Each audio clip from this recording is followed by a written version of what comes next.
Despite being the best player to have ever played the game and winning 5 world titles, how has Ronnie O'Sullivan changed snooker? This is Break from Life.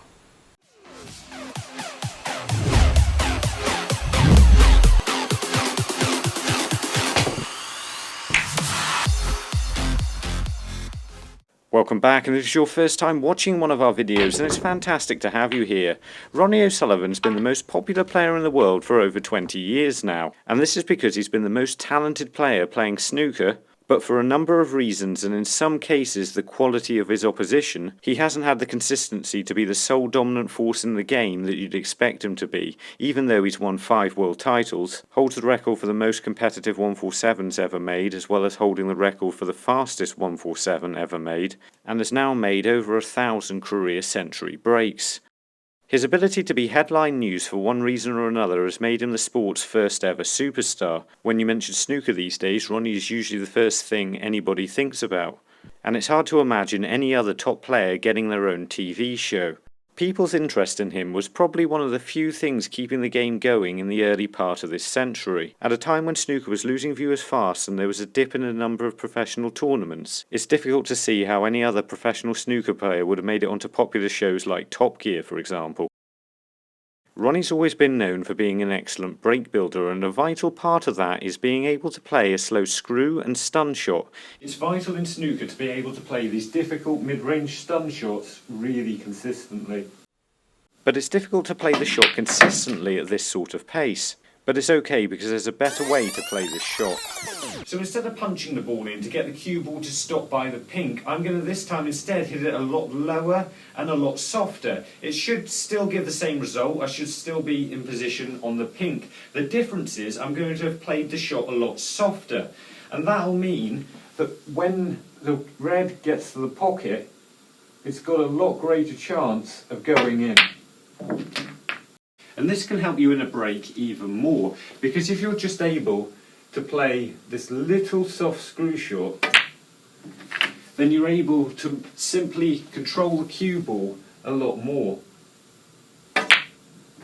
You're making it more straightforward to pop the ball at the same time as giving yourself greater control over the shot.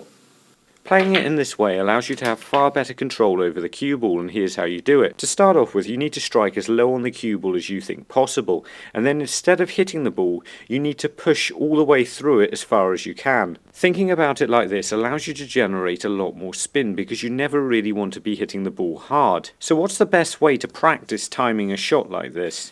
So what you want to do is leave yourself an angle on the red that's just off straight, like this, because in that way, when you play the shot, you don't have to worry about your cue getting in the way when the white comes back off the red. The next thing you need to do is make sure there's a lot of chalk on your cue, because we're going to be striking the cue ball quite low. Now, what you're aiming to do here is just get the cue ball back to hit the cushion. So you're trying and pop the red. We're going to push right through the cue ball as far as we can go and get the cue ball onto the cushion like that. The next thing you can do is try exactly the same shot again, but this time we're going to try and play it slightly slower than we played the previous shot. So we're still going to look to get the cue ball to spin back to the cushion, but we're not going to play it with so much power. So same shot again, just not quite as hard. So we actually got more of a fizz and more of a reaction from less pace there. So what you need to do then is just try and play it even slower again, and this time we're going to have to cue it slightly better if we want the cue ball to get there. Look at that, and I'm gradually cueing the ball better and better, and that's just as a result of timing. I'm slowly timing it better, and that's allowing me to generate more and more backspin. Top professional players are excellent at playing this type of shot, and that's why when you hear Ronnie strike the cue ball, it makes a much softer sound.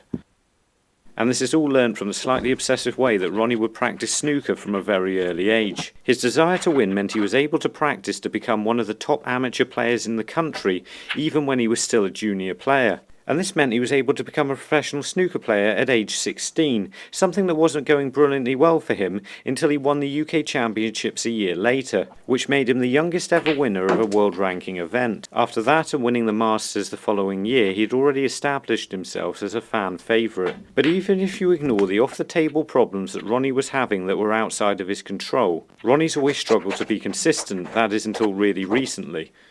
And there are so many differing factors that can make you inconsistent at snooker anyway. Like because of your spine slumping over the course of a day, you're slightly shorter in the evening than you are in the morning.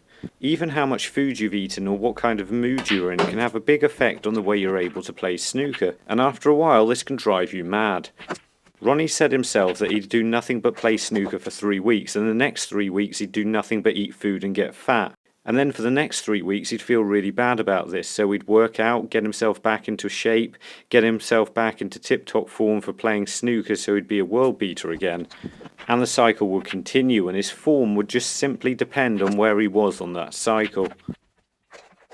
David's the second person we've mentioned from Sheffield in the UK.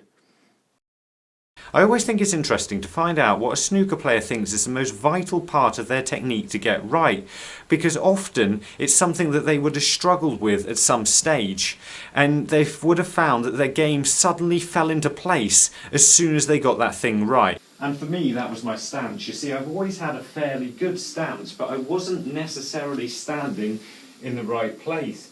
So that meant from one shot to the next I was inconsistent. And it was only when I realised the importance of standing on the line of the shot or in exactly the right place for me that my game really started to improve.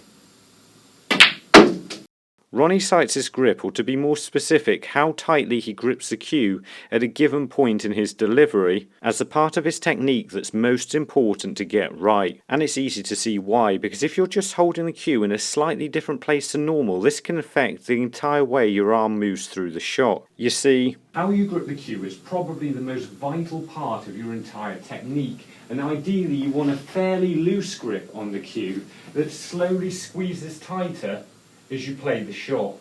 The problem is your wrist isn't really designed to move straight back and forward like this. It more naturally has more of a twisting motion. And that might be good for some things, but it doesn't really help you for playing snooker. And if you're holding the cue too tight, not only will you find it difficult to keep the cue parallel, you'll also struggle to play the shot in a straight line. To be able to generate enough spin for the sort of shots we were talking about earlier, then you're going to have to be able to get your entire wrist and fingers to keep the cue straight as you play the shot. Often a good way to check that your entire cue action is working as one is if when you deliver the cue through the ball, your cue is rotating or not. Ideally it won't be rotating. Magic Master joins us from Stockholm in Sweden. Ronnie's technique has meant he's had the ability to be the best player in the world from his teenage years all the way through to today.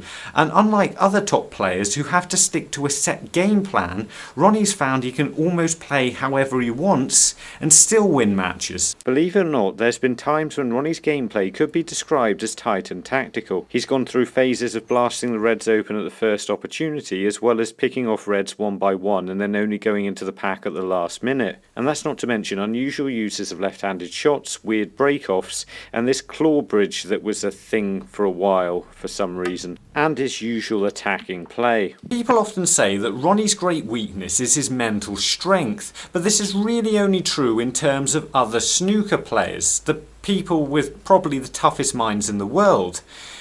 Players who've consistently done well against him, though, have managed to get his mind off what's going on the table. So what can you do to stop players, especially better players than yourself, literally scaring you off the table? But of course the best way to deal with any psychological pressure is to just simply keep potting the balls. Now there are many ways that the game and its surroundings could affect you mentally, but if you really think about it, every single one of them takes the form of a distraction and results in you not concentrating on what's going on right in front of your eyes. Even the pressure you feel at the table is in itself a distraction and can't actually stop you potting the balls in any way other than making you forget about what you need to do. And the video in the card has more about how the pressure affects your shots and what you can do about it.